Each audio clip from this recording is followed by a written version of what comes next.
Kwa wale ambao sio graphics designer, kwenye upande wa live streaming wako napata shida sana kutengeneza lower thirds. Tukasema tujaribu kuwatafutia solutions ambayo itawasaidia kuingiza lower thirds kwenye OBS bila kufanya graphics, bila kwenda kwenye sijui Adobe, sijui Canva, sijui manini. Kwa hii software tumetengeneza ni moja kwa moja inakusaidia kuweka lower thirds. Kwa mfano kama saizi hii lower thirds tumeitengeneza, tumeiweka. Ukiangalia hapa kwenye OBS unaiona. Ukija ukibadilisha ukaiambia update live, inakuja huku inabadilika.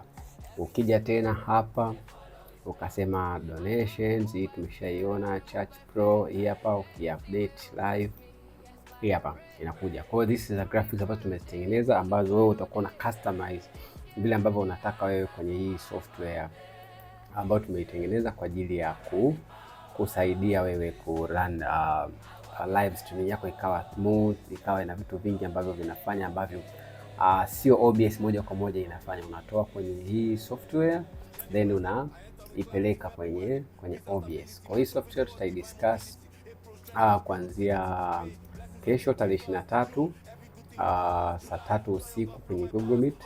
Kwa wale ambao wapo kwenye group yetu ya WhatsApp tutashare link huko na tutaona jinsi software inavyotusaidia kwenye upande wa graphics kwenye live streaming. So live streaming yetu itakuwa ni pro, unapeleka live streaming pro ikiwa inaenda pamoja na graphics tofauti huku zikiwa zinabadilika katikati ya ibada. Yani ibada inaendelea, wewe unafanya graphics. Na uzuri wa hii software ni kwamba unaweza kutumia kompyuta nyingine kufanyia setup huku live streaming inafanya kompyuta nyingine. So let's meet tomorrow siku ya Jumamosi kuanzia saa 3 usiku kwenye Google Meet kwa ajili ya kuangalia hii software.